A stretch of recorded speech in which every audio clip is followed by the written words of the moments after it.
লক্ষণ ভালো, লক্ষণ ভালো। মাজার যারা ভাঙছে, বাংলাদেশে যারা মাজার ভাঙছে, এরাও কিন্তু এখন আতঙ্কিত, ভীত সন্ত্রস্ত যে আমাদের এই কাজটা ঠিক হয় না। সারা বাংলাদেশের নারী পুরুষ সবাই ক্ষিপ্ত হয়ে গেছে। পুরুষ লোক আর কে ক্ষিপ্ত হয়েছে? আল্লাহর ওলিদের মাজারের উপর হাত দেওয়ার কারণে বাংলার কোটি কোটি মা বোন দাবতি আর ঝাড়ু নিয়ে রেডি হয়ে গেছে ওয়াহাবিদের পিটাইবার জন্য। এটা টের পাইছে তারা। বৃষ্টি তো শুরু হয়ে গেল, তো যাই হোক, যদ্দূর চলে ইনশাল্লাহ। কি বলেন? দেখবি যদি আয়ের সাগর,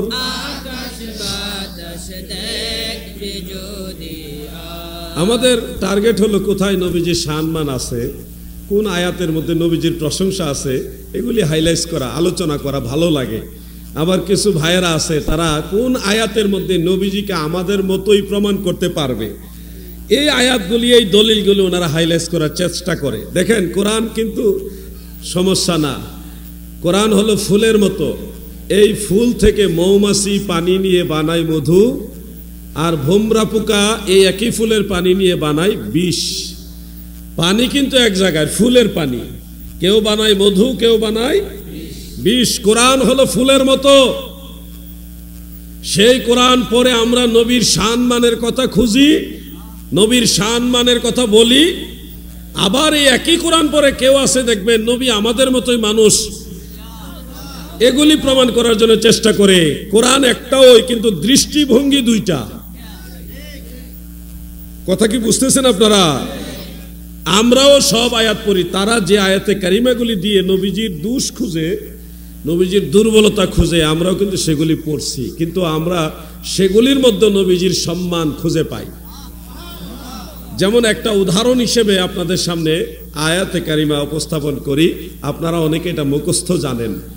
সূরা দোহার মধ্যে ওয়াদ-দুহা ওয়াল-লাইলি ইযা সাজা, এই সূরার মধ্যে একটু পরে একটা আয়াত আছে, ওয়াওয়াজাদাকা দাল্লান ফাহাদা। এই আয়াতের অর্থ আমরা সুন্নি মুসলমানেরা একভাবে বুঝি, আবার এই একই আয়াতের অর্থ বিপদগামী যারা তারা আরেকভাবে বুঝে। তারা বুঝে এইভাবে, অর্থ করে এইভাবে, নবী আমার, আপনাকে আমি পথভ্রষ্ট অবস্থায় পেয়েছি, পথ হারা অবস্থায় পেয়েছি, অতঃপর পথ প্রদর্শন বা হেদায়েত করেছি। তারা বুঝে এইভাবে, নবীজি পথ ভ্রষ্ট ছিল, পথ হারা ছিল, এরপর আল্লাহ হেদায়েত করছে। এই হলো তাদের কোরআন বুঝা। আর আমরা কি বুঝি এখান থেকে? আমরা এখানে বুঝি দল্লান শব্দের অর্থ হলো প্রেমাস্পদ হওয়া, প্রেমে বিভোর হয়ে থাকা, গভীর প্রেমে নিমজ্জিত হওয়া। দল্লান শব্দের অর্থ অনেকগুলো, এর মধ্যে এটা একটা, গভীর প্রেমে নিমজ্জিত হওয়া, প্রেমাস্পদ হওয়া, একজনের প্রেমে খুবই আসক্ত হয়ে থাকা, এটাকে বলা হয় দল্লান। এই দল্লানের আরো অনেক অর্থ আছে, এটা একটা অর্থ যেটা আমি এখন বললাম। তো এই অর্থটা যদি আমরা এখানে প্রয়োগ করি, ওয়াওয়াজাদাকা দল্লান, এই দল্লান অর্থ যদি প্রেমাস্পদ হওয়া, প্রেমে বিভোর হয়ে থাকা, গভীর প্রেমে নিমজ্জিত হয়ে থাকা, এই অর্থটা যদি এখানে প্রয়োগ করি, তাহলে অর্থ হয়, আমার আল্লাহ বলেন, নবী গো,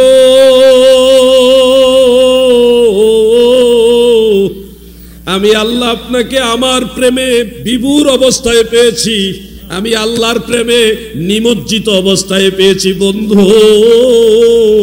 এই প্রেমাস্পদ অবস্থায় পেয়ে ফাহাদা, দুনিয়ার মানুষকে হেদায়েত করার জন্য আপনাকে কোরআন দিয়েছে। তাহলে খাপে খাপ সুন্দর অর্থ ম্যাচিং হয়ে যায়। নবীজি গোমরা ছিলেন, এটা কখনো কোনো মুসলমান বলতে পারে না। নবীগণ কখনো গুমরাহিতে নিমজ্জিত হন না। নবীগণ হলো জাতির দিশা, গোটা সৃষ্টি জগতের দিশা। ওনারা নিষ্পাপ এবং মাসুম, ওনাদের কোনো ভুল নাই, গুনাহ নাই। নবীদের পথ আমাদের নাজাতের পথ, নবীদের কর্ম আমাদের ধর্ম, নবীদেরকে অনুসরণ করাই হলো জান্নাতে যাওয়ার রাস্তা। আর সেই নবীরা গুমরা ছিল, পথভ্রষ্ট ছিল, এরপরে হেদায়েত করা হয়েছে, এই চিন্তাটা কখনো কোনো মুসলমানের মাথায় আসতে পারে না। বরং হেরা গুহার ভিতরে আমার দয়াল নবী আল্লাহর প্রেমে বিভোর ছিল, ধ্যানমগ্ন ছিল ওই হেরা গুহায়। হেরা গুহার কথা তো জানেন আপনারা, জাবালে নূর, জাবালে নূর, ওই পাহাড়ের উপর একটা গুহার মধ্যে আমার দয়াল নবীজি বেশ কিছুদিন ধ্যান করেছিলেন, মুরাকাবা করেছিলেন। ওই অবস্থায় জিবরিল আমিন আলাইহিস সালাম কোরআন নিয়ে নবীজির কাছে এসেছেন, এসে কোরআন নাজিল করলেন। এরপরেই নবীজি দুনিয়ার মানুষকে হেদায়েতের বাণী শোনানো শুরু করলেন আনুষ্ঠানিকভাবে। এই প্রেক্ষাপট মিলান যে হাবিব, আমি আপনাকে আমার প্রেমে বিভোর অবস্থায় হেরা গুহার মধ্যে পেয়েছিলাম, এরপরে কোরআন নাজিল করলাম দুনিয়ার মানুষের হেদায়েতের জন্য। তাহলে দেখেন বাস্তবে মিলে যায়, নবীর সম্মান পাওয়া যায়। কিন্তু আপনি যদি সুন্নি মুসলমান না হয়ে ভিন্ন লাইনের হন, তাহলে আপনি দেখবেন অর্থ করবেন কি, আপনাকে আমি পথভ্রষ্ট অবস্থায় বা পথহারা অবস্থায় পেয়েছি, এরপরে হেদায়েত করেছি, পথ প্রদর্শন করেছি। মানে আপনি নবীজিকে গুমরা বানাইবেন আবার হেদায়েতে আনবেন। তাহলে দৃষ্টিভঙ্গি আলাদা। কোরআনের আয়াত কিন্তু দুই না, কোরআনের আয়াত একই, দৃষ্টিভঙ্গি দুই রকম। আপনি পড়েছেন কোরআন, আমরাও পড়েছি। আপনি যেই নজরে পড়েছেন আমরা ওই নজরে পড়ি নাই, আমরা নবীর মহব্বত নিয়ে পড়ছি, যার কারণে কোরআনের সঠিক মর্মার্থ আমাদের হৃদয়ে আল্লাহ তাআলা পরিস্ফুটিত করেছেন। নবীর সম্মানে যদি আপনি না বুঝেন, আরে যেই সন্তান তার মা বাবার সম্মান দিতে জানে না, সে সমাজের কল্যাণ করতে পারে না, ঠিক কিনা বলে? নিজের মা বাবাকে যে সন্তান ইজ্জত দিবে না, সে সমাজের অন্য মুরব্বীদের সম্মান করবে, এটা কোনোদিনও অরিজিনাল হতে পারে না। যে সন্তান তার মা বাবাকে সম্মান করে, সে পারিবারিক শিক্ষায় শিক্ষিত হয়ে, ওই দীক্ষায় দীক্ষিত হয়ে সমাজকে সুন্দরভাবে সাজাতে পারবে। ঠিক তেমনি ভাবে যে উম্মত তার নবীকে ইজ্জত করতে পারে না, সে কখনো সঠিক উম্মত হতে পারে না, ঠিক কিনা বলে? আমার কথাগুলো একটু বেশি জোরে হইল আপনারা কেউ অ্যাটাকমূলক নেবেন, এটা আমার অভ্যাস। আস্তে আস্তে কথা বলি, বলতে বলতে কখন যে জোরে হয়ে যায় আমি টের পাই না। এটা আমার কেমন জানি, আমি মানুষ বলে যে হুজুর আস্তে কথা বললে তো হয়। আবার আজকে শরীর অসুস্থ, ওষুধ খাই আসছি, ঠান্ডা লাগছে, জ্বর আছে। আপনারা দোয়া করবেন। সবসময় তো আমরা দোয়া করি, আজকে আপনারা বেশি করে দোয়া করেন। আমরা তো অবশ্যই দোয়া করি।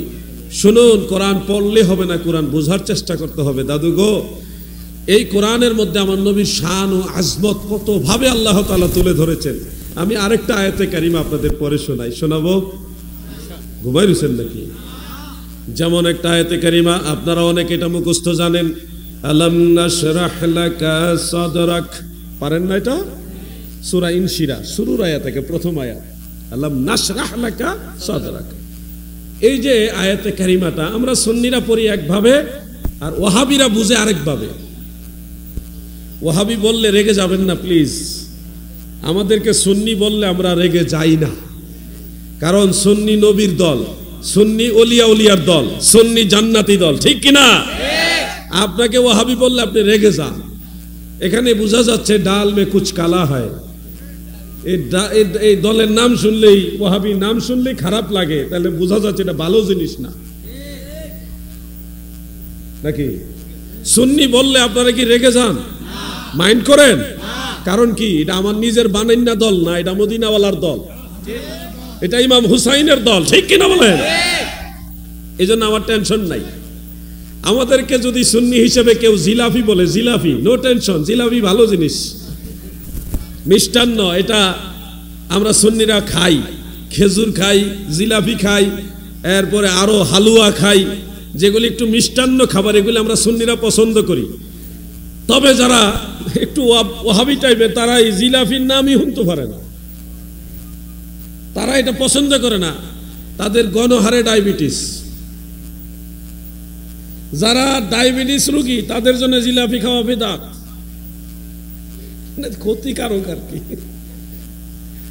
ডায়াবেটিস রোগীর জন্য জিলাফি, তাদের ভাষাই বললাম। আমরা জিলাফি খেয়ে অসন্তুষ্ট না, যারা ডায়াবেটিস তারা খায়েন না, কিন্তু আমরা জিলাফি পছন্দ করি। সুন্নিরা ঈদে মিলাদুন্নবীতে বিরিয়ানি রান্ধে, খিচুড়ি রান্ধে, আরো অনেক কিছু খাওয়ায়। আপনারা খাওয়ান কিনা? গত মিলাদুন্নবীতে হবিগঞ্জে একজন ওয়াহাবি মৌলভী সাহেব সারা বছর মিলাদুন্নবীর বিরোধিতা করছে। যে কোনো এক বাজে পয়রা উনি মিলাদুন্নবীর বিরিয়ানি পাইছে, বিরিয়ানির মধ্যে গরুর গোশত পাইয়া খায় আর কি জন্যে যে তারা মিলাদুন নবীর বিরোধিতা করে, কত স্বাদ বিরিয়ানি, অথচ উনি সারা বছর মিলাদুন নবীর বিরোধিতা করছে। এখন বিরিয়ানি পাইয়া গরুর গোশত আর বিরিয়ানি পাইয়া কয় কি জন্যে যে বিরোধিতা করে, কত মজা বিরিয়ানি। প্রিয় ভাই আমার, এই জন্য আমরা খাওয়া দাওয়া এগুলি নিজেরা করাই, আনন্দের সাথে করাই, নিজেরা খাই, মানুষকে খাওয়ায়, এটার মধ্যে একটা মহব্বত আছে। আমি কয়েকদিন আগে ইরাক গেছিলাম। ইরাকে শেরে খোদা মাওলা আলী রাদিয়াল্লাহু আনহুর মাজার শরীফে যখন গেলাম, দেখি রাস্তার দুই পাশে বড় বড় ডেক দিয়া রান্না কইরা মানুষের জোর করে খাওয়াইতেছে, ডাকতেছে আর খাওয়াইতেছে, কোনো টাকা পয়সা না, ফ্রি। চা ডেকে ডেকে খাওয়াইতেছে, মানে সবার জন্য খাবার ফ্রি, পানি ফ্রি, গণহারে পানি ফ্রি, থইয়া রাখছে, যার যতটি লাগে নিয়ে যান।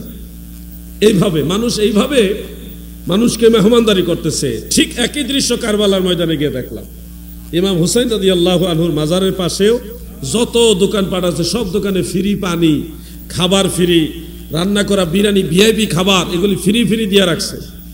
আবার আপনি চাইলে কিনেও খাইতে পারবেন, এরকম ব্যবস্থাও আছে।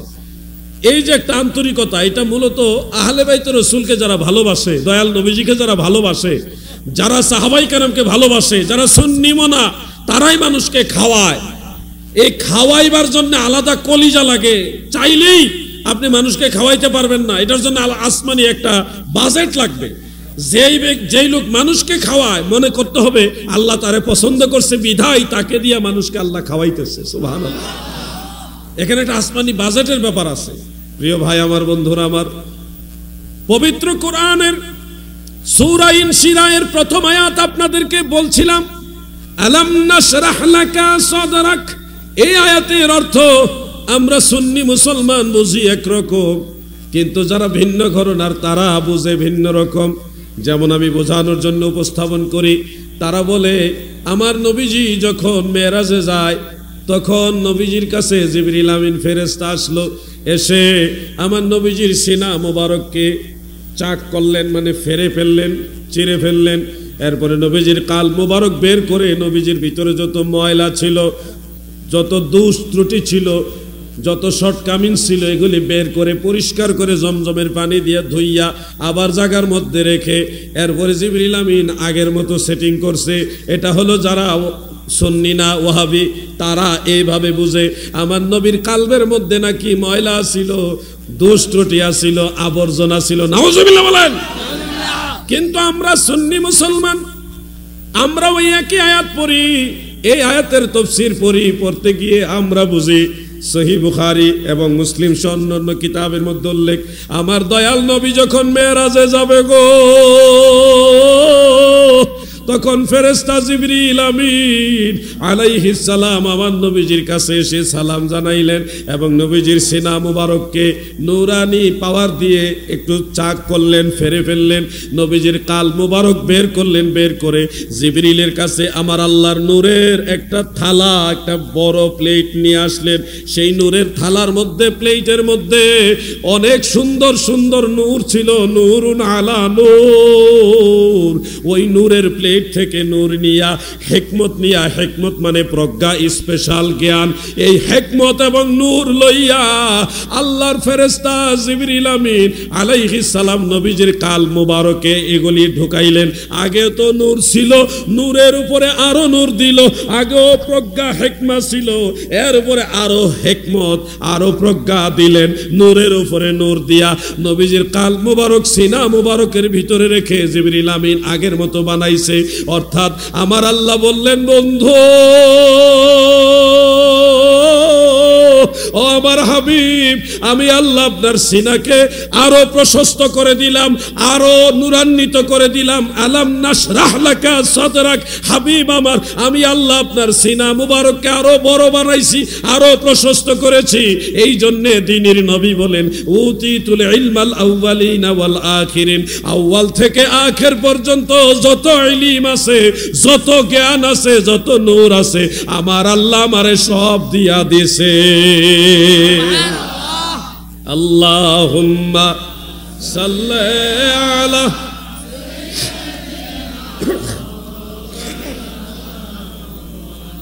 ওয়া আলা আলি।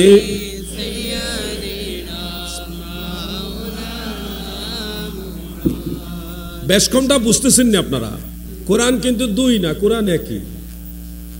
এক আয়াত আমরা একভাবে বুঝি আর তারা বুঝে আরেকভাবে, কিন্তু আয়াত কিন্তু দুই রকম না, আয়াত কিন্তু একরকম। দুইটা আয়াতের ব্যাখ্যা আপনাদের বললাম, এবার আরেকটা আয়াত আপনারা শুনেন, তাহলে আরো ভালো বুঝবেন, আরো সুন্দরভাবে বুঝবেন কেন আপনি সুন্নি হবেন, কেনই আমরা সুন্নি হইলাম, কেন সুন্নি জামাতকে পছন্দ করি। এটা বুঝার জন্য আপনাকে বিষয়গুলি জানতে হবে। দাদু শুনুন, সবচেয়ে বেশি যে আয়াতে কারিমা তারা তিলাওয়াত করে সেটা হলো কুল ইন্নামা আনা বাশারুম মিসলুকুম ইউহা ইলাইয়া আন্নামা ইলাহুকুম ইলাহুন ওয়াহিদ। সূরা কাহাফের 110 নম্বর আয়াত। দেখছেন মুরব্বী মানুষ মাঝখান তুইটা গেছে গা, অসুবিধা আছে মনে হয়। এখন তো ওইভাবে বলা যাবে না, ও মুরব্বী মুরব্বী বললেও তো বিপদ। এটা একদম ব্যাপক ভাইরাল হয়ে গেছে, মারাত্মক। অসুবিধা থাকতেই পারে, আমরা সেটা নেগেটিভ দেখব না, তবে একেবারে মাঝখান থেকে একজন মুরব্বী মানুষ উঠে গেলে মনে হয় যে অসুবিধা, আসলে অসুবিধা। আল্লাহ যেন সব মুরব্বীদেরকে সুস্থতার সাথে নেক হায়াত দারাজ করে, বলে না আমিন। প্রিয় ভাই আমার, বন্ধুরা আমার, যে আয়াতে কারিমা আপনাদেরকে শোনালাম সূরা কাহাফের 110 নম্বর আয়াত, আমার আল্লাহ তাআলা নবীজিকে ইন্ডিকেট করে বললেন কুল হাবিব আমার আপনি বলুন। শুধুমাত্র নবীজিকে ইন্ডিকেট করে বলতেছেন, সবাইকে না, শুধুমাত্র নবীজিকে বলতেছেন, নবী গো আপনি বলেন ইন্নামা আনা বাশারুম মিসলুকুম, নিশ্চয় আমি রাসূলুল্লাহ তোমাদের মতো মানুষ। এই আয়াত পেয়ে ভিন্ন ঘরানার লোকগুলি তারা বড় আনন্দিত হয়ে গেছে, খুশি হয়ে গেছে। দেখো কোরআনের মধ্যে আছে নবী আমাদের মতোই মানুষ, তোমরা সুন্নিরা বেশি বাড়াবাড়ি করো, বেশি নবী নিয়েই করো। এই দেখো কোরআনের মধ্যে আছে নবীজি আমাদের মতোই মানুষ। তারা বুঝে এইভাবে, আর আমরা বুঝি কিভাবে, একটু খেয়াল করুন। দাদুরে আমার নবীজিকে আল্লাহ তাআলা বলেছে হাবিব আপনি বলুন। এই নির্দেশ শুধুমাত্র নবীজির জন্য খাস, আমাদের জন্য না। নবীজি বলবেন আমি তোমাদের মতো মানুষ, এটা নবীর জবানে শোভা পাবে, কিন্তু আমরা বললে এটা শোভা পাবে না। আমাদের আকীদা হলো নবীজি বেমিসাল বেনজির বাশার, কিন্তু আমাদের মতোই, এই নজরে আমরা নবী দেখব না। এই দৃষ্টিভঙ্গি আমরা রাখতে হবে। কিন্তু নবীজি আমাদেরকে বলতে পারবেন যে আমি তোমাদের মতো মানুষ, এটা নবীর বিনয়, এটা দয়াল নবীজির বিনয়। হযরত ইবনে আব্বাস এবং হযরত হাসান বসরি, এই দুইজন মুফাসসির, একজন সাহাবী আর একজন তাবেঈ, দুইজনই ফকি তবকার। একজন ফকি তবকার সাহাবী আর একজন ফকি তবকার তাবেঈ হাসান বসরি। তাফসিরে খাজেন এবং তাফসিরে বাগাবী, এই দুইটা তাফসিরের মধ্যে উল্লেখ, এবং তাফসিরে কবীরের মধ্যে আছে। সূরা কাহাফের 110 নম্বর আয়াতের তাফসিরে পাবেন, এবং সূরা হামিম সাজদা এর 6 নম্বর আয়াতের তাফসিরের মধ্যে পাবেন। যে কোনো ছাপা আপনি খুলতে পারেন, মিলিয়ে নেন। আমি বলে দিলাম, খুঁজে দেখেন, না পেলে আমাদের সহযোগিতা নেন। সেখানে উল্লেখ, নবী করিম সাল্লাল্লাহু আলাইহি ওয়াসাল্লাম মানুষদেরকে বলেছিলেন আমি তোমাদের মতো মানুষ। এটা ছিল লিতাওয়াদু, মানে নবীজির বিনয়, নম্রতা প্রকাশ করা। এটা নবীজি বললে মানায়, কিন্তু আমরা বললে মানাবে না। উদাহরণ হিসেবে আপনাদেরকে একটা কথা বলি। আমাদের আদি পিতা হযরতে আদম আলাইহিস সালাম, তিনি একটা দোয়া পাঠ করেছিলেন। আমরা প্রত্যেকেই মুনাজাতের মধ্যে এই দোয়াটা পাঠ করি। সেই দোয়াটা হলো রব্বানা যালামনা আনফুসানা ওয়া ইন লাম তাগফির লানা ওয়া তারহামনা লানাকুনান্না। এই দোয়া পাঠ করেছিলেন বাবা আদম আলাইহিস সালাম। দাদুরে একটু খেয়ালের নজরে দেখো, বাবা আদম আলাইহিস সালাম বলতেছে রব্বানা, ওগো আমাদের রব, যালামনা, আমরা জুলুম করছি। বলেন তো যারা জুলুম করে তাদেরকে কি বলা হয়? জালিম বলা হয়। আপনি যদি বুঝে শুনে আল্লাহর কোন নবীকে জালিম বলেন, ঈমান থাকবে না, সাথে সাথে বেঈমান হয়ে যাবেন। অথচ আদম নবী নিজেই বলতেছে রব্বানা যালামনা, আল্লাহ আমি জুলুম করছি। এটা আদম নবীর মুখে মানায়, আপনার আমার মুখে মানাবে না। হযরত ইউনূস আলাইহিস সালাম তিনি আল্লাহর একজন নবী ছিলেন, রাসূল ছিলেন। তিনার মাজার শরীফ কয়েকদিন আগে আমি গুনাহগার জিয়ারত করে আসছি। ওনার মাজার হলো ইরাকের মুসুল নগরে, ওই আরবিলের কাছাকাছি মুসুল শহরে হযরত ইউনূস আলাইহিস সালামের মাজার। ইউনূস নবী যখন এলাকা থেকে চলে যাচ্ছিলেন, সাগরের মাঝখানে, ওই বিশাল সাগরের মাঝখানে জাহাজ থেকে ওনাকে, এখানে লম্বা একটা ঘটনা আছে, আমি ঘটনা বললাম না, ওনাকে যখন ঘটনার প্রেক্ষাপটের আলোকে সাগরের মধ্যে ফেলে দিল, একটা মাছ এসে ওনাকে খেয়ে ফেললো। কোন জায়গায় আছে ওই মাছটাকে আরেকটা মাছে খাইছে। যাই হোক, ওই মাছের ভিতরে থাকা অবস্থায় আল্লাহর পয়গম্বর হযরতে ইউনূস নবিউল্লাহ আলাইহিস সালাম তিনি একটা দোয়া পাঠ করেছিলেন, যেটা আমরা বিপদ আপদে পড়লে, ঝড়ে কিংবা ঘূর্ণিঝড়ে, কঠিন মুসিবতে পড়লে পড়ি। আসেন একবার আমরা পড়ি, লা ইলাহা ইল্লা আনতা সুবহানাকা ইন্নী। আমার দাদু ভাইয়েরা খেয়াল করে দেখেন, ইন্নী নিশ্চয় আমি, কুনতু আমি হয়ে গেছি, মিনাজ জালিমিন জালিমদের অন্তর্ভুক্ত। ইউনূস নবী তিনি দোয়া করতেছে, আল্লাহ আমি জালিমদের অন্তর্ভুক্ত হয়ে গেছি। আল্লাহর রাসূল বলতেছে আমি জালিমদের অন্তর্ভুক্ত হয়ে গেছি। এখন আপনি যদি বলেন আল্লাহর পয়গম্বর, আল্লাহর নবী এবং রাসূল হযরতে ইউনূস নবিউল্লাহ তিনি জালিম ছিলেন, তাহলে সাথে সাথে আপনার ঈমান চলে যাবে, বেঈমান হয়ে যাবেন। অর্থাৎ নিকুনতু মিনাজ জালিমিন, আমি জালিমদের অন্তর্ভুক্ত হয়ে গেছি, এই কথাটা ইউনূস নবীর মুখে মানায়, আপনার আমার মুখে মানায় না। প্রিয় ভাই আমার, এই চট্টগ্রামে যে কোনো একজন মহান বুজুর্গ এসে আপনাদেরকে যদি বলে এই জমিনের উপরে আসমানের নিচে আমার মতো গুনাহগার পাপী আর কেউ নাই গো, এটা উনি বলতেই পারে, এটা ওনার নম্রতা, নমনীয়তা, ভদ্রতা, আল্লাহ তাআলার প্রতি তাকওয়া। কিন্তু ওনার এই কথাকে পুঁজি করে আপনারাও যদি বলেন অমুক বড় হুজুর নিজেই বলছে উনি সবচেয়ে বড় গুনাহগার, তার মানে উনি সবচেয়ে বড় খারাপ মানুষ, এটা কিন্তু যৌক্তিক হবে না, সঠিক হবে না। ওই কথাটা উনি বললে উনার মুখে এই কথাটা মানায়, কিন্তু ওই কথা পুঁজি কইরা আপনারাও যদি বলেন উনি সবচেয়ে খারাপ, এটা আমাদের মুখে মানাবে না। বুঝতেছেন আপনারা বিষয়টা? আমার দয়াল নবীজি বলেছেন ইন্নামা আনা বাশারুম মিসলুকুম, আমার উম্মতেরা রে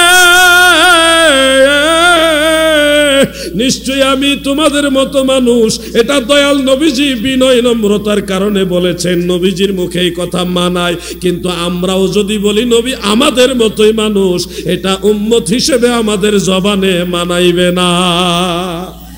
আমাদের আকীদা নবীজি বেমিসাল বেনজির বাশার, কিন্তু আমাদের মতো এটা বলা যাবে। সাহাবায়ে কেরামকে সহিহ বুখারীর প্রথম খণ্ডের 7 নম্বর পৃষ্ঠায় মেইন কিতাব, সেখানে উল্লেখ, সাহাবায়ে কেরাম বলতেছেন ক্বালু লাসনা কাহাইয়াতিকা ইয়া রাসূলুল্লাহ। সাহাবায়ে কেরাম নবীর সাহাবীগণ বলতেছেন ওগো দয়াল নবী, লাসনা কাহাইয়াতিকা ইয়া রাসূলুল্লাহ, আমরা কোন সাহাবী আপনি রাসূলের মতো না। সুবহানাল্লাহ বলে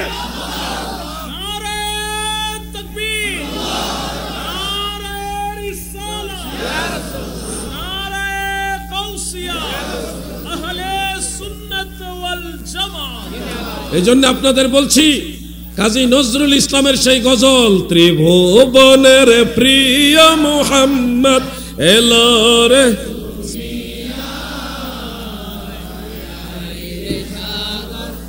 আকাশ বাতাস দেখবি যদি,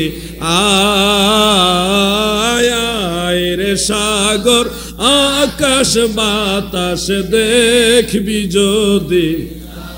প্রিয় ভাইয়েরা গো, বুঝানোর জন্য জাগতিক আরেকটা উদাহরণ আপনাদের সামনে পেশ করি। আপনাদের নিশ্চয়ই মামা আছে, মায়ের ভাই মামা আসেনি? আপনারা যদি মামা বাড়িতে বেড়াইতে আসার পরে বলেন মামা আব্বাজান ডাকছেন, খাইতে আসেন, মামা খুশি হবে। কিন্তু আপনি যদি কথাটা একটু ঘুরায় বলেন আব্বার শালা ভাত খাইতে আসেন,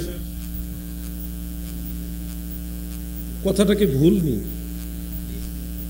মামা আপনার আব্বার শালা লাগে, এটা সত্য, কিন্তু কথা ঠিক, কিন্তু আপনার মুখে এই কথাটা মানায় না। ভাগিনা হিসেবে আপনি আব্বার শালা বলতে পারবেন না, আপনি মামা হিসেবে বলতে হবে। ব্যাপার স্যাপার আছে এখানে।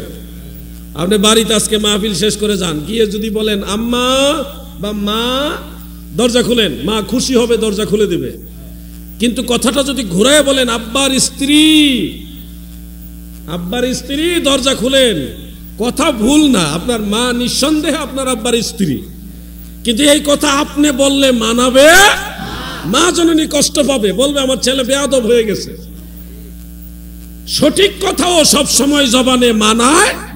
ঠিক তেমনি ভাবে মামাকে আব্বার শালা ওই নজরে দেখা যাবে না, মামাকে মামা বলি ডাকতে হবে। মাকে আব্বার স্ত্রী ওইভাবে ডাকা যাবে না, মাকে মা বলেই ডাকতে হবে।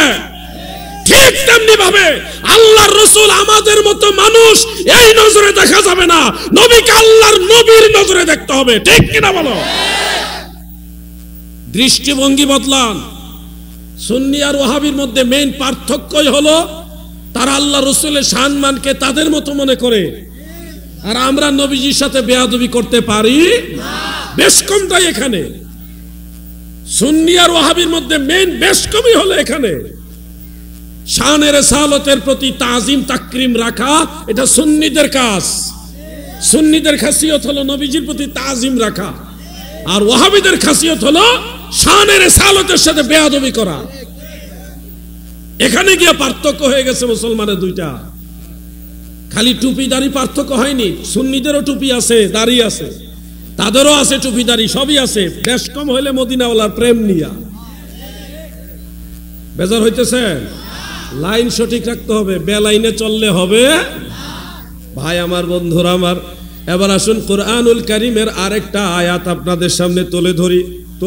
বলবো? আলোচনা বুঝতে হলে আপনাদের মতো মনোযোগী শ্রোতা দরকার। আলহামদুলিল্লাহ, আমার ভালো লাগতেছে কথা বলে। আপনাদের মধ্যে সে প্রেম, আন্তরিকতা আছে। শানে রিসালাত এবং আকীদায়ে আহলে সুন্নাত, এটা আমার আজকের বিষয়বস্তু, আলোচনার সাবজেক্ট এটা, এবং এই সাবজেক্ট অনুযায়ী আমি কথা বলছি। বলতে গিয়ে যদি কেউ কষ্ট পেয়ে যান, কিচ্ছু করার নাই দাদু। আমি আপনাকে খুশি করতে গিয়ে আল্লাহ রাসূলের ইজ্জতকে ছোট করে যদি বলি, আমার জিন্দেগি বরবাদ হয়ে যাবে। জিবরিল আমিন আলাইহিস সালাম তিনি নবীজির কাছে আসলেন। ওই যে সূরা আলাক শুরুতে ইকরা বিসমি রাব্বিকাল্লাযী খালাক, এই যে ইকরা, এই শব্দটা জিবরিল আমিন এসে সর্বপ্রথম নবীজিকে বললেন, হাবিব আমার, হে আল্লাহর হাবিব, আপনি পড়ুন। নবীজি উত্তর দিয়েছিলেন, মা আনা বিকারিন। এই জায়গাটা আমরা সুন্নিরা বুঝি একরকম, আর ওনারা বুঝে আরেক রকম। ওনারা বলে, জিবরিল ফেরেশতা এসে বললেন, হে মুহাম্মদ, আপনি পড়ুন। নবীজি বলেছেন, আমি পড়তে জানি না। আর আমরা সুন্নি মুসলমান বুঝি, জিবরিল আমিন এসে বললেন, নবী গো, আপনি পড়ুন। দয়াল নবীজি বললেন, মা আনা বিকারিন, আমি পড়নেওয়ালাদের অন্তর্ভুক্ত নই, মানে পাঠক নই।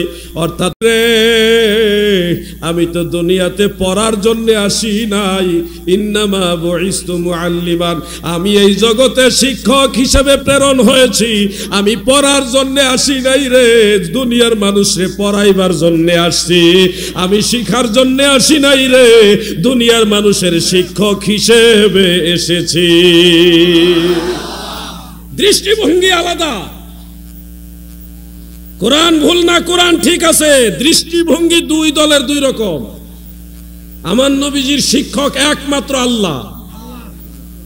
মনে রাখবেন এই কথাগুলো। নবীজির শিক্ষক একমাত্র কে?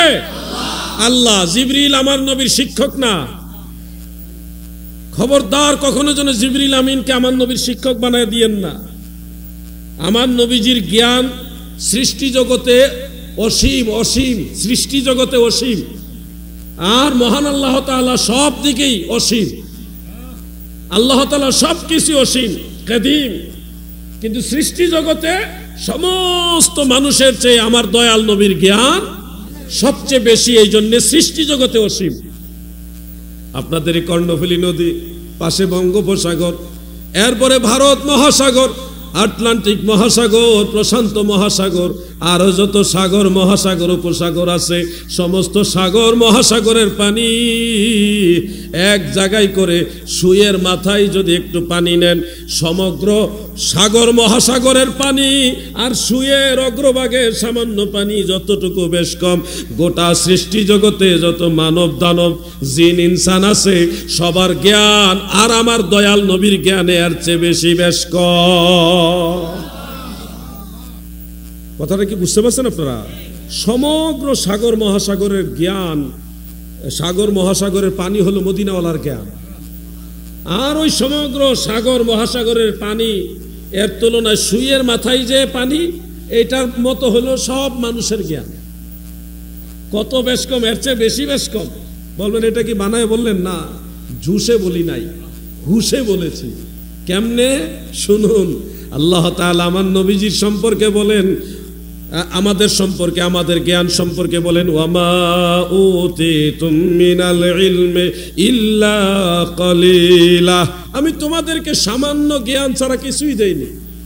আমাদেরকে আল্লাহ বলতেছে তোমাদেরকে যে জ্ঞান দিয়েছে এটা সামান্য, অল্প, খুবই সামান্য। আমাদের সবার জ্ঞানকে আল্লাহ বলতেছে কি? একটু বলুন না, কি বলতেছে? সামান্য। সব মানুষের জ্ঞান আল্লাহ বলে সামান্য, আর দয়াল নবীজির জ্ঞান ইলম মুবারক। নবীজিকে আল্লাহ তাআলা বলেন, ওয়া আনজালাল্লাহু আলাইকাল কিতাবা ওয়াল হিকমাতা ওয়া আল্লামাকা মা লাম তাকুন তা'লাম ওয়া কানা ফাদলুল্লাহি আলাইকা আযীমা। সুবহানাল্লাহ বলেন। নবী গো,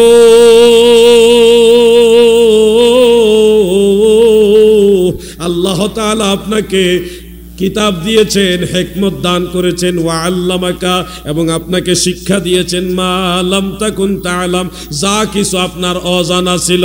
আমার নবীজির জ্ঞানের কথা বলে মহান আল্লাহ তাআলা বলেন, ওয়া কানা ফাদলুল্লাহি আলাইকা আযীমা, আপনার উপরে আল্লাহ তাআলার অনুগ্রহ, দয়া বা আল্লাহর যে দয়ার জ্ঞান, এটা হলো অসীম, আযীমা, মহান, বড়, বিশাল। সুবহানাল্লাহ বলেন। সব মানুষের জ্ঞানকে আল্লাহ বলেছে কলিল, আর নবীজির জ্ঞানকে উল্লেখ করে বলে আজিম। আজিম, আজিম শব্দটা কেমন? আপনারা নামাজে রুকুতে গিয়ে কি পড়েন? সুবহান রব্বিয়াল আজিম, এটা আল্লাহর শানে ব্যবহার হয়। আজিম শব্দটা আল্লাহর ব্যাপারে ব্যবহার হয়। আজিম সাধারণ ব্যাপার না, আরশে আজিম। আজিম শব্দটা অনেক বড় শব্দ, আর আল্লাহ তাআলা নিজে সেই আজিম শব্দ নবীর ব্যাপারে ব্যবহার করছে। ত্রিভুবনের প্রিয় মুহাম্মদ এলো রে দুনিয়ায়, রে সাগর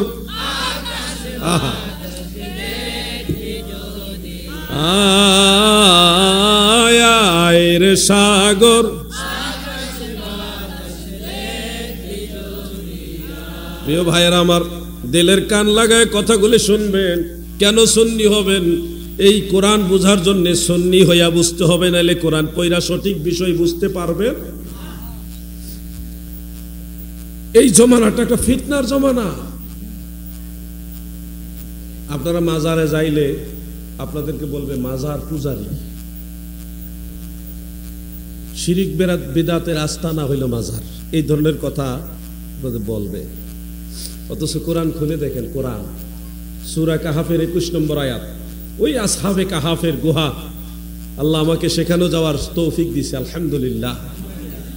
এটা হলো জর্ডানের রাজধানী আম্মানের ফিলাডেলফিয়া যে শহর, এখনো সেই শহরের অবশিষ্টাংশ আছে।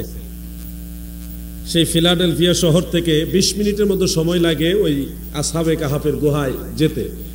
সেই গুহার ভিতরে ঢুকছি, এবং সেই গুহার ভিডিও চিত্র আমি ফেসবুকে আপনাদের দেখার জন্য আপলোড দিয়েছি। 7 জন আল্লাহর ওলির মাজার আছে। সেই কুকুর যার নাম হলো কিতমির, কোরআন শরীফের মধ্যে কুকুরের নামটাও আছে। সে কিতমিরের সে সমাধি, সেটাও আছে। 10টা প্রাণী জান্নাতে যাবে, এর মধ্যে একটা প্রাণী হলো আসহাবে কাহাফের সেই কুকুর। সুবহানাল্লাহ বলেন। আল্লাহর ওলিদের সাথে থাকার কারণে, আল্লাহর ওলিদের সোহবতে থাকার কারণে একটা কুকুর জান্নাতে যাবে। তা আল্লাহর ওলিদের সোহবতে যদি আপনারা থাকেন, তাহলে আল্লাহর ওলিদের সোহবতের বরকতে আল্লাহ আমাদেরকে জান্নাতে দিতে পারে কি পারে না? কুকুর যদি জান্নাতে যেতে পারে আল্লাহর ওলিদের সোহবতের কারণে, আমরা কেন পারবো না? কোরআন থেকে শিক্ষা নেন, কোরআন থেকে শিক্ষা নেন। শুধু বাংলা অনুবাদ পড়লে হবে না, ভাবার্থ বুঝতে হবে, মর্মার্থ বুঝতে হবে। কি বুঝাইছে আল্লাহ তাআলা? আসহাবে কাহাফের কুকুর দিয়ে আমাদেরকে আল্লাহ কি বুঝাইলেন সেটা বুঝতে হবে আপনাদেরকে। ওনারা যখন ইন্তেকাল হয়ে গেলেন, 309 বছর ঘুমিয়েছিলেন, এরপরে উঠছে, খাবারের জন্য গেছে। 300 বছরের আগের মুদ্রা, এটা দেখে মানুষ সন্দেহ করলো, ওনাদের আটকাইলো, যাচাই বাছাই করলো, 300 বছরের আগের ইতিহাস খুঁজলো, খুঁজে দেখে ওনারা 300 বছরের আগের মানুষ। অথচ এই 7 জন আল্লাহর ওলি, তারা মনে করতেছে জোহরের পরে ঘুমাইছে, আসরের নামাজের সময় হয়েছে, এটুকু সময়। সুবহানাল্লাহ বলেন। এটুকু ঘুমে ওনাদের চলে গেছে কয়শো বছর? 300 বছর।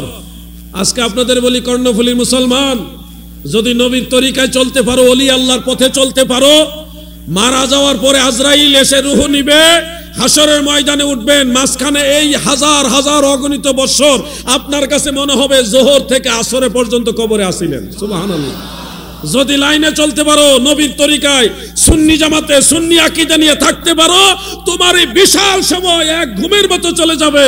সেই আসহাবে কাহাফের আউলিয়ারা যেমন সামান্য সময় ঘুমাইছে মনে করে 300 বছর শেষ, নবীর উম্মতেরা ইন্তেকাল করবে, কিয়ামতের আগ পর্যন্ত তারা ঘুমাবে, তাদের কাছে মনে হবে জোহর থেকে আসর পর্যন্ত ঘুমাইছে। লাইনে আসো, লাইনে আসো, বেলাইনে না রে ভাই, লাইনে আসো। কোরআন থেকে শিক্ষা নিতে হবে আপনাকে। আল্লাহর ওলিরা যখন চিহ্নিত হয়ে গেল যে ওনারা 300 বছর আগের লোক, তো তিনারা শেষ পর্যন্ত গুহায় আসলেন, ওনাদেরকে লোকজন দেখলেন, এবং পরবর্তীকালে 300 বছর পরের যে রাজা, সে ভালো ছিল, ইমানদার ছিল। যাই হোক, এক পর্যায়ে ওনারা গুহার মধ্যে প্রবেশ করলেন এবং ইন্তেকাল করলেন। সেজদা অবস্থায় ওনারা ইন্তেকাল করছে।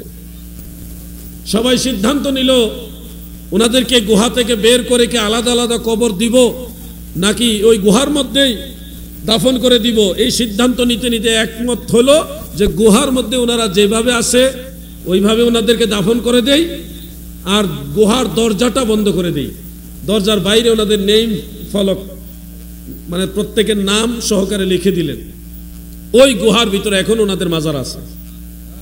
এক পাশে 3 জন, আরেক পাশে 3 জন, কয়জন হলো? 6 জন, আর মাঝখানে যিনি, এই 3 জনের মাঝখানে হলো আরেকজন। এই হলো 7 জন আল্লাহর ওলি।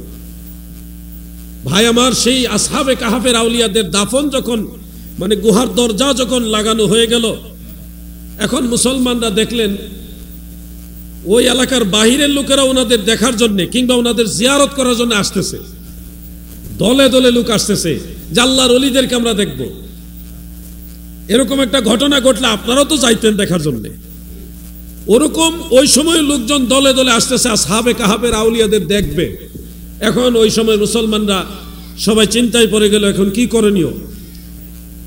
বিভিন্ন ধরনের প্রস্তাবনা আসছে, কিন্তু সবাই একটা প্রস্তাবে একমত হলো যে আমরা এখানে একটা মসজিদ নির্মাণ করব। লানাত্তাখিযান্না আলাইহিম মাসজিদা, আমরা তাদের কাছে মসজিদ নির্মাণ করব। এবং সেখানে একটা মসজিদ বানানো হয়েছে, আলহামদুলিল্লাহ। সেই মসজিদও আমি গিয়েছি। ওনাদের যা আসহাবে কাহাফের গুহা, গুহার বরাবর উপরে পাথরের পর্বত, তো পুরাটাই পাথর, বরাবর উপরে হলো সেই মসজিদটা। এই মসজিদ আর গুহার মাঝে ছোট্ট একটা ছিদ্র আছে, ওই ছিদ্র দিয়ে সূর্যের আলো গুহার ভিতরে প্রবেশ করত। এটার কথা কোরআন শরীফে আছে। এই গুহার উপরে মসজিদ নির্মাণ করা হয়েছে কেন?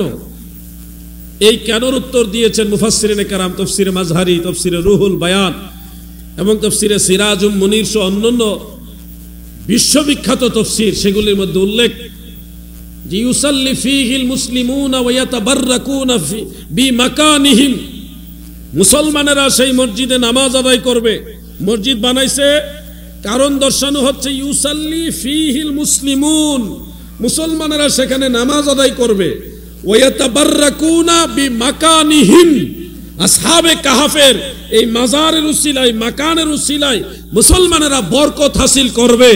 দেখেন আল্লাহর কোরআন থেকে বোঝা যায় আল্লাহর ওলিদের মাজারের কাছে গিয়ে বরকত হাসিল করা যায়, এটাই কোরআনের শিক্ষা। সুবহানাল্লাহ বলেন।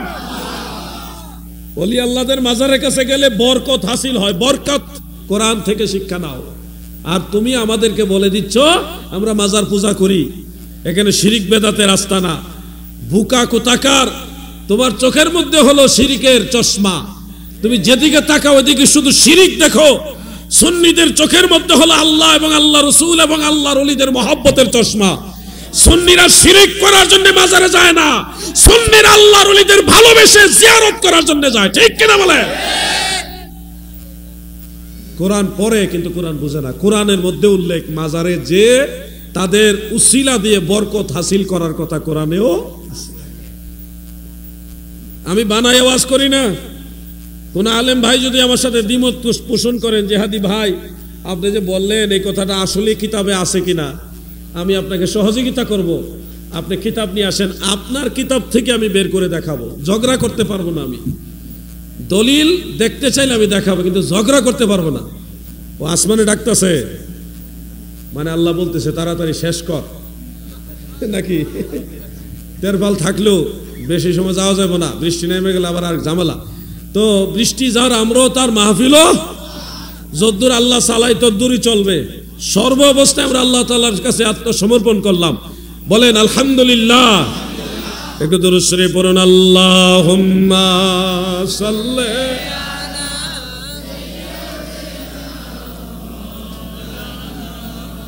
মুহাম্মদ ওয়া আলা আলিহি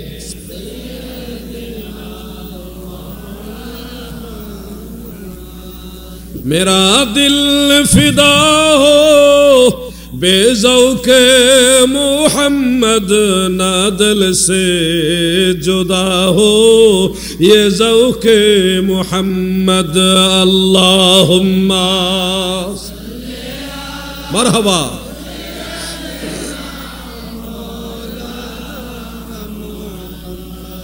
वा अला आलि सय्यिदिना। বর্তমান সময়ের সাথে সংশ্লিষ্ট বিদায় এই বিষয়ে আমি আরো দুই একটা কথা বলি। মাজারে গেলেই মাজার পূজারি হয় না রে। তোমরা জানো নি এমন এমন কিছু মাজার আছে, ওই মাজারের কাছে দাঁড়াইয়া দোয়া করলে নিশ্চিত কবুল হয়ে যায়। ভাই রে, তোমরা মনে করো মাজারের কাছে গিয়ে দোয়া করার দরকার নাই, ঘরে বসেই দোয়া করলে হয়।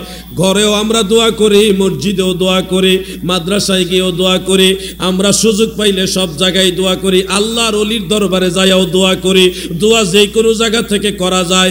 তবে তোমরা জানো না আল্লাহর ওলির মাজারের কাছে দাঁড়াইয়া কেউ যদি আমার আল্লাহর কাছে দোয়া করে, সেই আল্লাহর ওলির উসিলায় তিনার বরকতে ওই মুমিন বান্দার দোয়া নিঃসন্দেহে আমার আল্লাহ কবুল করে নেয়। ভাই রে, এটা আমার বানানো কথা না, আমার অনুমান ভিত্তিক কথা না। সলফে সালেহিনকে অনুসরণ করে আমি দুইটা কথা আপনাদেরকে যা শুনিয়ে দেই। এক নম্বর হলো ইমাম আবু আব্দুল্লাহ মুহাম্মদ ইবনে ইদ্রিস আশ-শাফিঈ রাহমাতুল্লাহ আলাইহি, শাফিঈ মাযহাবের ইমাম শাফিঈ, তিনি যখন কঠিন মুসিবতে পড়তেন, বড় ধরনের জটিলতার মধ্যে পড়ে যেতেন, তখন তিনি ফিলিস্তিন থেকে সফর করে বাগদাদে আসতেন। ইমাম আজম আবু হানিফা রাহমাতুল্লাহ আলাইহির মাজারের কাছে দাঁড়াইয়া তিনি দোয়া করতেন। তিনি বলেন সাল্লাইতু রাকাতানে, আমি ইমাম শাফিঈ 2 রাকাত নামাজ আদায় করতাম। নামাজ আদায় করে ওয়াসালতুল্লাহ ইনদা কবরিহি, ইমাম আবু হানিফার মাজারের কাছে দাঁড়াইয়া আল্লাহর কাছে দোয়া করতাম। ওই দোয়া করার সাথে সাথে আমার আল্লাহ দোয়া কবুল করে নিত। তারিখে বাগদাদের মধ্যে সনদ সহকারে এটা উল্লেখ রয়েছে, ফতোয়ায়ে শামির মধ্যে উল্লেখ রয়েছে। ও আমার ভাইয়েরা, এখানে শেষ না। ইমাম শাফিঈ রাহমাতুল্লাহ আলাইহি বলেন, আওলাদ রাসূল হযরতে মূসা কাযিম রাহমাতুল্লাহ আলাইহি তিনার মাজারে আমি যতবার দোয়া করেছি, ওইখানে দাঁড়াইয়া যতবার দোয়া করেছি ততবারই আমার দোয়া কবুল হয়ে গেছে। হযরতে মূসা কাযিম রাহমাতুল্লাহ আলাইহি ওয়া রাদিয়াল্লাহু আনহুর মাজার হলো ইরাকের দজলা নদীর কিনারে। ইমাম আজমের মাজার হলো দজলা নদীর এই পারে, ইমাম মূসা কাযিম রাদিয়াল্লাহু আনহুর মাজার হলো দজলা নদীর ওই পারে। এই দুই মাজার সম্পর্কে ইমাম শাফিঈ রাহমাতুল্লাহ আলাইহির এই মত। ইমাম আহমদ বিন হাম্বল রাহমাতুল্লাহ আলাইহি তিনি আরেকজন আল্লাহর ওলির কথা বলেছেন। তিনি হলেন হযরতে মারুফ আল কারখি রাহমাতুল্লাহ আলাইহি। ইরাকের কার্ক শহরে ওনার বাড়ি। কার্ক একটা শহরের নাম কার্ক। এই কার্ক শহরে হলো হযরতে মারুফ আল কারখি, জবরদস্ত একজন আল্লাহর ওলি। হযরতে ইমাম আহমদ বিন হাম্বল বলেন, মারুফ আল কারখি রাহমাতুল্লাহ আলাইহির মাজারের কাছে দোয়া করলে আল্লাহ তাআলা কবুল করে। দোয়া কবুলের একটা আশ্চর্য জায়গা হলো মারুফ কারখির মাজার। সুবহানাল্লাহ বলেন। আমরা মাজারে গিয়ে দোয়া করলে আপনারা আমাদেরকে বেদাতি বানিয়ে দেন, ভণ্ড বানিয়ে দেন। আপনারা তো ইমাম শাফি, ইমাম আহমদ বিন হাম্বল, অনেক বড় বড় ইমাম যারা মাজারের কাছে গিয়ে দোয়া করেছে এবং দোয়া কবুল হওয়ার গ্যারান্টি দিয়েছে, আপনারা তো তাদেরকেও বেদাতি ভণ্ড বানিয়ে ছাড়বেন। বলবেন এটা ইমামদের ব্যাপার, এটা দলিল না। আরে বোকা মুমিন বান্দারা, অনুসরণ করার জন্য এটাই যথেষ্ট। তারপরে বলছি, সাহাবাই কারামও কঠিন বিপদে পড়লে মদিনাওয়ালা রওজা মোবারকে চলে যেত। মিশকাত শরীফে দারিমি শরীফের রেফারেন্স একটা হাদিস উল্লেখ, সহিহ সনদ। একবার হযরত ওমর রাদিয়াল্লাহু আনহুর খেলাফতের আমলে বৃষ্টি হয় না, অনাবৃষ্টি। আমাদের দেশে তো বৃষ্টির অভাব নাই, আরব দেশে এত বৃষ্টি হয় না। ওই সময় বৃষ্টির অভাবে, পানির অভাবে সবাই এক ধরনের ধ্বংসের দিকে চলে যাচ্ছে, পানির অভাবে। তখন সাহাবায়ে কেরাম আম্মা জান আয়েশা সিদ্দিকার কাছে গিয়ে বলেন, মা গো মা, ও মুমিনদের মা আয়েশা গো, খাইবার পানি নাই, ওযু করার পানি নাই, গোসলের পানি নাই, পানির বড় সংকট, আমরা এখন কি করব?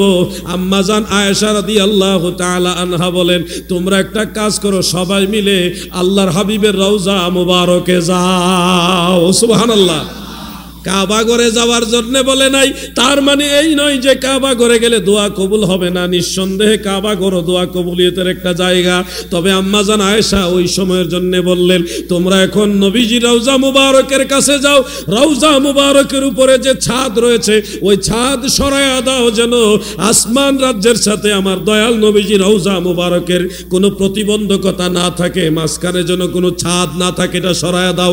সাহাবায়ে কেরাম সাথে সাথে রওজা আনোয়ারে গিয়ে ওই রওজা মুবারকের উপরে ছাদ সরায়া দেওয়ার সাথে সাথে এমন ভারী বর্ষণ বৃষ্টি আমার আল্লাহর তরফ থেকে নাজিল হইল, মদিনায় বন্যা হয়ে গেল, ঘাস গাছগাছালি সবুজ শ্যামলে ভরপুর হয়ে গেছে। আমার দাদু ভাইয়েরা রে, এই দেখেন একটা হাদিস, আরো হাদিস শোনাই, কয়টা শুনলে খুশি হবেন আমি জানি না। আরেকটা হাদিস ইমাম ইবনু হাজার আসকালানী রাহমাতুল্লাহ আলাইহি বুখারী শরীফের শরাফাতুল বারীর মধ্যে উল্লেখ করেছেন। ইমাম তাবারানী রাহমাতুল্লাহ আলাইহি মুজামুল কাবীরের মধ্যে হাদিসটা উল্লেখ করেছেন, সনদের মান সহিহ, মানে সহিহ হাদিস।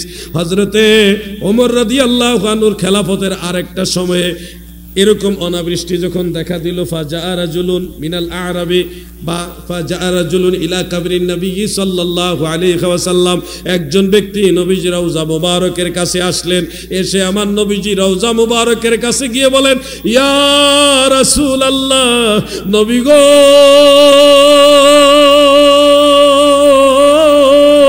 ইস্তাসকিলি উম্মতিকা ফাইন্নাহুম কাদ হালাকু, আপনার উম্মতের জন্য বৃষ্টি প্রার্থনা করেন, না হয় তারা পানির অভাবে ধ্বংস হয়ে যাবে। কাকে বলতেছে? নবীজিকে। নবীজি আছে কোথায়? রওজা মুবারকে। পর্দা করেছেন ইন্তেকাল শরীফের পরে, সশরীরে জিন্দা অবস্থায় নবীজি রওজা মুবারকে নবীজিকে ডেকে ডেকে বলতেছেন, ইয়া রাসূলুল্লাহ, পানির অভাবে আপনার উম্মত ধ্বংস হয়ে যাচ্ছে, আপনার উম্মতের জন্য আল্লাহর কাছে বৃষ্টি প্রার্থনা করুন। রওজা মুবারক থেকে দুইটা বর্ণনা আছে এখানে। একটা বর্ণনা হলো ওই লোক তন্দ্রাচ্ছন্ন হলো, পাশে একটা পিলারে হেলান দিলেন, তন্দ্রাচ্ছন্ন হলেন। তাকে কে যেন বললেন, ওমরকে বলো সে যেন চিন্তা না করে, অবশ্যই আল্লাহ তাআলা অচিরেই রহমতের বৃষ্টি দিবে। আরেকটা বর্ণনায় আছে, ফানুদিয়া মিন কাবরিন নবী সাল্লাল্লাহু আলাইহি ওয়াসাল্লাম, রওজা মুবারক থেকে ডেকে ডেকে বলা হয়েছে অচিরেই রহমতের বৃষ্টি দেওয়া হবে। সুবহানাল্লাহ বলেন। আরেকজন সাহাবী তিনি গিয়ে বলতেছে, কাদ জালামতু নাফসি ওয়া জিতুকা তাস্তাগফিরুলি। ওগো নবীজি, আমি আমার নফসের উপরে জুলুম করেছি, আপনি আমার জন্য আল্লাহ তাআলার কাছে ক্ষমা প্রার্থনা করেন। নবীজি কোথায় আছে? রওজা মুবারকে। রওজা মুবারক আল্লাহর হাবিব। আর সাহাবী ডেকে ডেকে বলতেছে, আমার জন্য আপনি একটু ক্ষমা প্রার্থনা করেন, আমি নফসের উপর জুলুম করেছি। সাথে সাথে রওজা মুবারক থেকে আওয়াজ আসলো, ফানুদিয়া মিন কাবরিন নবী সাল্লাল্লাহু আলাইহি ওয়াসাল্লাম কাদ গুফিরা লাক। হে আমার সাহাবী, চিন্তা করো না, অবশ্যই আল্লাহ তাআলা তোমাকে maaf করে দিয়েছে। সুবহানাল্লাহ বলেন। ইমাম জালালউদ্দিন সুয়ুতী আল হাবিলিল ফাতাওয়ার মধ্যে সনদ সহকারী হাদিসটা উল্লেখ করেছেন। এইজন্য আপনাদের বলবো, সাহাবায়ে কেরাম কঠিন মুসিবতে বললে রওজা মুবারকে, রাসূলের পাকের রওজা মুবারকে যাইতে। এবং সাহাবীদের মধ্যে এক সাহাবী আরেক সাহাবীর উসিলা ধরে দোয়া করেছেন, এক সাহাবী আরেক সাহাবীর উসিলা ধরে দোয়া করেছেন। এগুলি নিয়ে ডিটেইলস আলোচনা করতে গেলে লম্বা সময়ের দরকার। আল্লাহ তাআলার পক্ষ থেকে ইঙ্গিত বারবার যে বৃষ্টি হতে পারে এবং শুরু হয়ে গেছে মনে হয়, যার কারণে আককলের ইশারা ব্যাককলের ধাক্কাও হয় না। আমার মনে হয় আমাদের সামনের দিকে এগুনার উচিত হবে না। অলরেডি 12টা বেজে গেছে, আর 4 মিনিট বাকি আছে। এমনিতে 12টার দিকে আমার আলোচনা শেষ করার ইচ্ছা ছিল আর কি, তো 4 মিনিট আগে শেষ করতে চাই আর কি, নাইলে 4 মিনিট আরো কইরেই শেষ করি। আর উপরে তেরবেলা আছে না, যদ্দুর কুলায় সামনে যায় ইনশাআল্লাহ, আল্লাহর উপর তাওয়াক্কুল কইরা যায়। দরুদ শরীফ পড়ুন, আল্লাহুম্মা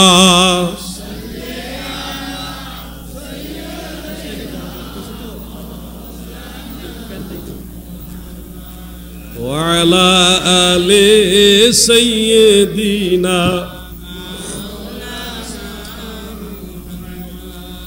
আমার ভাইয়েরা গো, আপনাদের আন্তরিকতাটা ব্যতিক্রম। আজকে মাহফিল সব একরকম হয় না, কিছু মাহফিল আছে অন্তর মধ্যে বোঝা যায় যে মাহফিলগুলি কবুল হয়ে গেছে।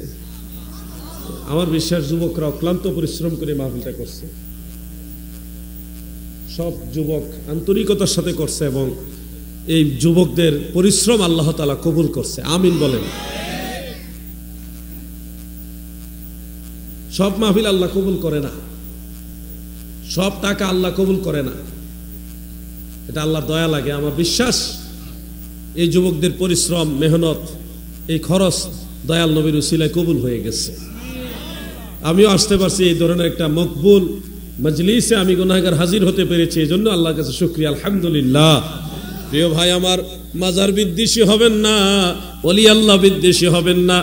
মাজার যারা বর্তমানে মাজার বিদ্বেষী, এরা যদি সুযোগ পায় তারা আল্লাহ রসুলের রওজা মুবারকে ভেঙে ফেলবে। আপনাদেরকে বিশ্বাস হয় এরকম? অবিশ্বাসের কিছুই নাই। একটা গ্রুপ জান্নাতুল বাকির সমস্ত মাজারগুলি ভেঙে ফেলছে। ভেঙে ফেলে নাই 1926 সালে। কত সালে? 1926 সালে মদিনা মুনাব্বারায় জান্নাতুল বাকিতে মা ফাতেমার মাজার ছিল, ইমাম হাসান রাদিয়াল্লাহু আনহুর মাজার ছিল, হযরত উসমান যুন নূরাইনের মাজার ছিল, অনেক সাহাবীদের মাজার, এখানে আহলে বাইত রাসূলের মাজার ছিল। এই মাজারগুলি ভেঙেছে এই ইবনু আব্দুল ওয়াহাব নজদির অনুসারীরা।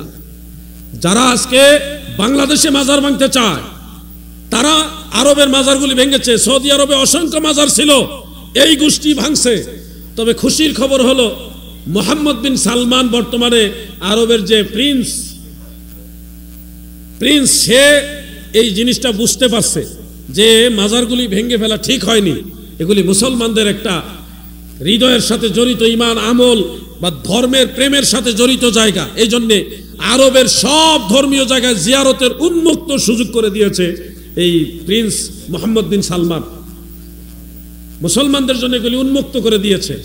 শুধু পারতেছে না মাজারগুলি আগের মতো বানাইতে, কারণ একটা রাষ্ট্রপ্রধান চাইলে যখন তখন যে কোনো সিদ্ধান্ত নিতে পারে না। অনেক বাবার সন্তান মিলে, অনেক মায়ের সন্তান মিলে একটা দেশ চালায়। একজনের কথা সব কিছু হয় না, কথা বলছেন, এই জন্য পারতেছে না। তবে লক্ষণ ভালো, লক্ষণ ভালো। মাজার যারা ভাঙছে, বাংলাদেশে যারা মাজার ভাঙছে, এরাও কিন্তু এখন আতঙ্কিত, ভীত সন্ত্রস্ত যে আমাদের এই কাজটা ঠিক হয় না। সারা বাংলাদেশের নারী পুরুষ সবাই ক্ষিপ্ত হয়ে গেছে। পুরুষ লোক আর কে ক্ষিপ্ত হয়েছে? আল্লাহর ওলিদের মাজারের উপর হাত দেওয়ার কারণে বাংলার কোটি কোটি মা বোন দাবতি আর ঝাড়ু নিয়ে রেডি হয়ে গেছে ওয়াহাবিদের পিটাইবার জন্য। এটা টের পাইছে তারা। বৃষ্টি তো শুরু হয়ে গেল, তো যাই হোক, যদ্দূর চলে ইনশাল্লাহ, কি বলেন? এই জন্য মাজার বিদ্বেষী হওয়া যাবে না, মাজার জিয়ারত করতে হবে। এদিকে তাকান, একটু জিকির করেন। বৃষ্টি আসলে আগের আলেমরা জিকির করতো, আমরা একটু জিকির করি। ইসমে জাত আল্লাহ আল্লাহ আল্লাহ,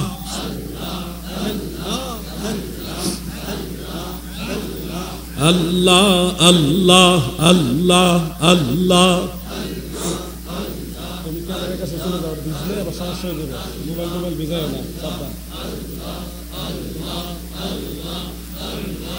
আল্লাহ আল্লাহ আল্লাহ আল্লাহ আল্লাহ আল্লাহ আল্লাহ আল্লাহ। যে সকল জায়গায় বৃষ্টি পড়বে ওই জায়গাগুলি আপনারা একটু গ্যাপ করে দিবেন, বাকি সবাই বসেন, আল্লাহর ভরসা ইনশাআল্লাহ। ইসমে জাত আল্লাহ আল্লাহ আল্লাহ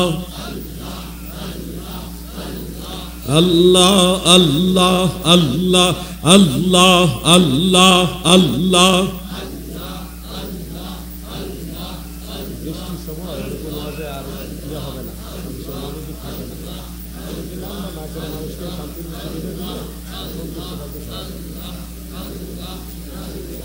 আল্লাহ আল্লাহ আল্লাহ আল্লাহ।